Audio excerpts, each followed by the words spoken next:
और ये सब जो करा गया है, जो भी खतरा बता रहे हैं ये स्थिति जानबूझ के साजिश के तहत लाई गई है। बिल्कुल 750 करोड़ रुपए का मामला है ये, जो ईडी के छापे की वजह से था। मैं अपने पापा से मिलने गई थी, मैंने पापा से जाके पूछा कि क्या आप बता सकते हैं कि ये किसने किया है।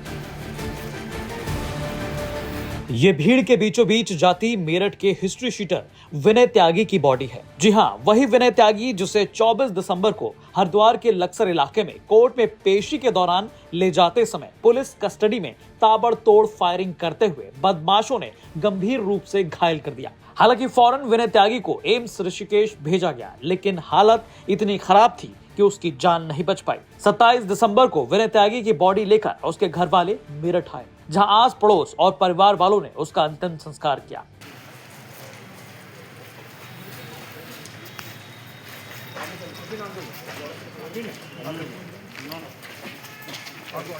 विनय त्यागी की मौत के बाद उसके परिवार वालों ने उत्तराखंड पुलिस पर बेहद गंभीर आरोप लगाए। विनय की बेटी और बहन का आरोप है कि यह हमला उत्तराखंड पुलिस की मिली भगत से किया गया। उन्होंने दावा किया कि इस पूरे मामले में गाजियाबाद का एक ठेकेदार भी शामिल है, जिसके साथ पुलिस मिली हुई है ना। और ये सब जो करा गया है, जो भी खतरा बता रहे हैं ये स्थिति जानबूझ के साजिश के तहत लाई गई है। बिल्कुल शुरू से ही मैंने मीडिया को पहले भी बताया है कि 750 करोड़ रुपए का मामला है ये, जो ईडी के छापे की वजह से था। और ये ईडी ने क्या नाम है, ईडी के छापे से बचने के लिए उसके घर पे भी छापा पड़ा है। उसने ईडी से बचने के लिए डॉक्टर प्रमोद के यहाँ पे ये पैसा रखा था, और ये बात विनय त्यागी को भी बताई थी उसने, डॉक्टर प्रमोद ने। और उन दोनों ने ही ये प्रोग्राम बनाया था कि इसको ईडी को दे देते हैं। विनय त्यागी की पहले से ही उससे थोड़ी सी खुन्नस चल रही थी आपस में उनकी, क्योंकि जब प्रमोद का जब इलेक्शन वगैरह हुए थे तब उसने उसको काफी परेशान किया था विनय त्यागी को। डॉक्टर किसने, सुभाष त्यागी ठेकेदार ने, उनकी बात कर रही हूँ, ठीक है।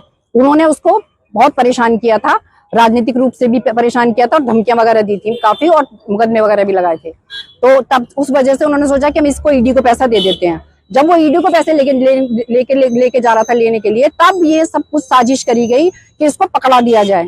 तो उसको पकड़ा दिया गया। फिर उसको पकड़ लेंगे तो वो जब वो पकड़ने के लिए भागे होंगे तो उसको वो लेके भाग गया, पैसा वो लेके भाग गया। फिर है ना कि भाई मुझे पकड़ रहे हैं, तो वो बचने की कोशिश कर रहा था। तो उसको पकड़ा, फिर उसकी बीवी को भी बैठाया कि तेरी बीवी को भी हम मार देंगे, किसी को पता भी नहीं चलेगा। पुलिस कहीं भी कोई इसका वो नहीं है, मेंशन नहीं कर रखा उन्होंने, कानूनी रूप से किसी को नहीं उठा रखा। तो उन्होंने 2 दिन तक रखा है उसको, सब कुछ रिकवरी हो गई है, सब कुछ। उसके बाद उसकी वाइफ को छोड़ा है उन्होंने, है ना, वहां से जाने दिया कि तुम अब जा सकते हो, यहाँ से सब कुछ ले लिया है।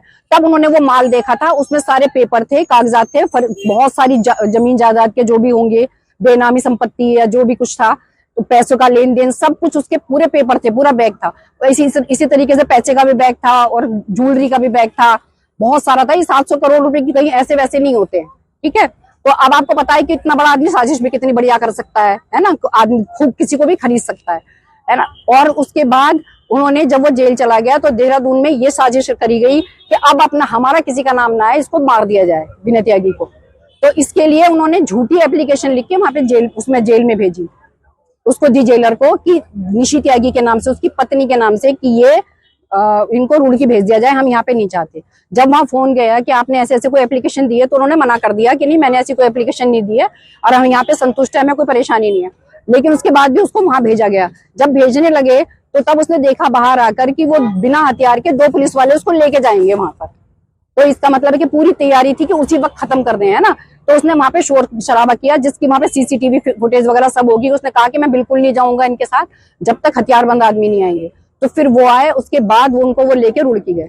रुड़की में जाने के से पहले ही उन्होंने इतनी बढ़िया होशियारी गेम खेल रखा था, क्योंकि वो उसको धमकी देते थे कि तुम जो निशी त्यागी, तुम अपने घर बैठे रहो, तुम पैरवी पे आओगी तो हम तुम्हें गिरफ्तार करवा देंगे, तुम्हें भी बदमाश बनवा देंगे, तुम्हें भी घोषित करवा देंगे, तेरे बच्चों को भी करवा देंगे, या फिर हम तुझे भी जान से मरवा देंगे। तो कुछ ना कुछ ऐसा करेंगे कि तू अपने पति का चेहरा नहीं देख पाएगी।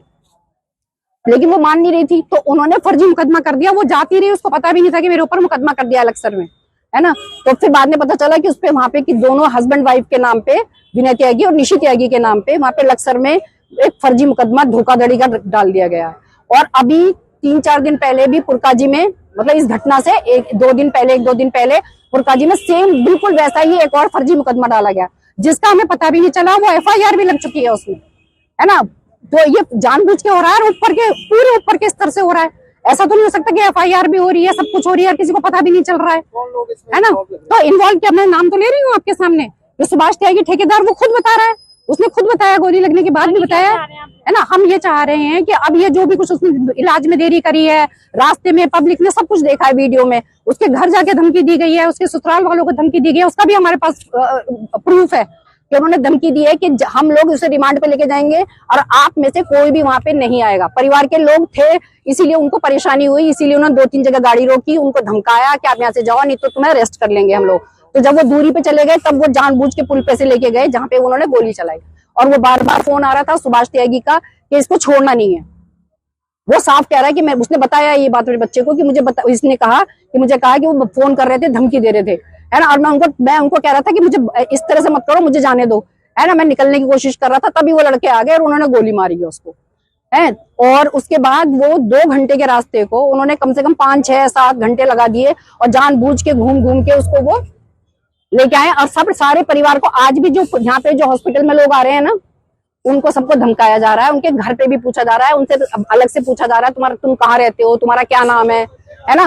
तो और लोगों से भी पूछा जा रहा है ये कौन है, कौन से गांव का है, और उनके परिवार वालों को धमकाया जा रहा है कि सबको छोड़ेंगे नहीं, सब पे मुकदमे कर देंगे। और इसकी लड़की की सुरक्षा भी हमने मांगी है, इसीलिए क्योंकि इसको कह रहे हैं कि ये बोल रही है, मीडिया में आ रही है, तो इसको भी नहीं छोड़ेंगे हम, और ना उसके बच्चों को छोड़ेंगे दूसरों को। अभी तो पत्नी को फरार बताया है, वो अपने पति को देखने नहीं आ सकती, यही वो चाहते थे। अब वो चाह रहे हैं कि ये यहाँ आए और अरेस्ट करके उसे जेल में डाल दें, मतलब पूरे परिवार को बदनाम करना चाह रहे हैं। हम सब पढ़े लिखे लोग हैं, सभ्य लोग हैं, नौकरी करने वाले हैं, किसी की कोई हिस्ट्री ऐसी नहीं है, इसलिए अगर वो ये सोचता है कि वो ऐसा कर सकता है तो उसे हम बिल्कुल भी नहीं करने देंगे। सड़क पे आ जाएंगे और सुनेगी, सब क्यों नहीं सुनेगी, बीजेपी सरकार सुनेगी। योगी सुनता है कि नहीं सुनता है, ऐसी धामी जी को भी सुनना पड़ेगा। दूसरी ओर विनय त्यागी की बेटी ने कैमरे पर बताया कि गोली लगने के बाद उसके पिता ने उससे क्या कहा। आके मिलने दिया, मैंने पापा से जाके पूछा कि क्या आप बता सकते हैं कि ये किसने किया है, तो उन्होंने मुझे साफ शब्दों में बोला, बेटा ये सुभाष त्यागी ने करवाया है। उन्होंने पूरा बोला, सुभाष त्यागी ठेकेदार ने करवाया है और ये सब उसकी करी धरी है। अब यहाँ पे जितने भी लोग हैं, वो जितने भी हॉस्पिटल स्टाफ हैं, वो उसके अंडर प्रेशर है।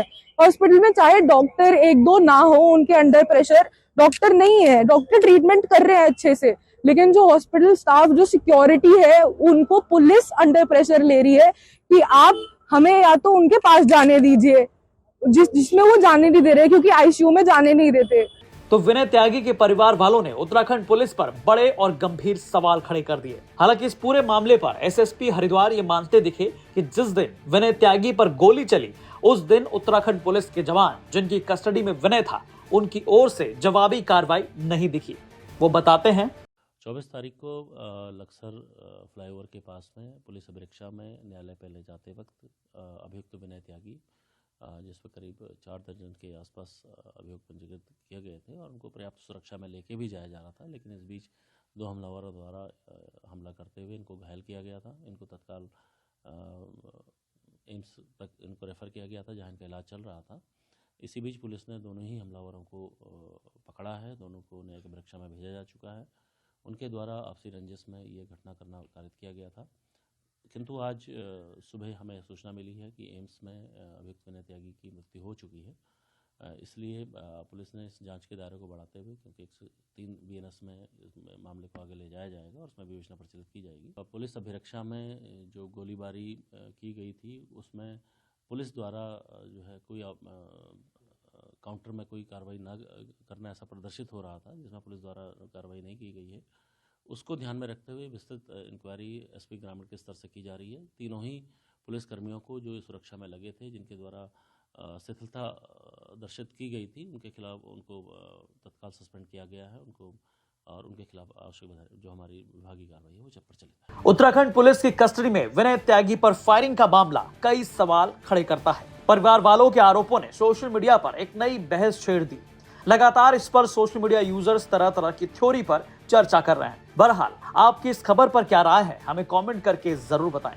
मेरठ से उस्मान चौधरी और देहरादून से अंकित शर्मा की रिपोर्ट, यूपी तक।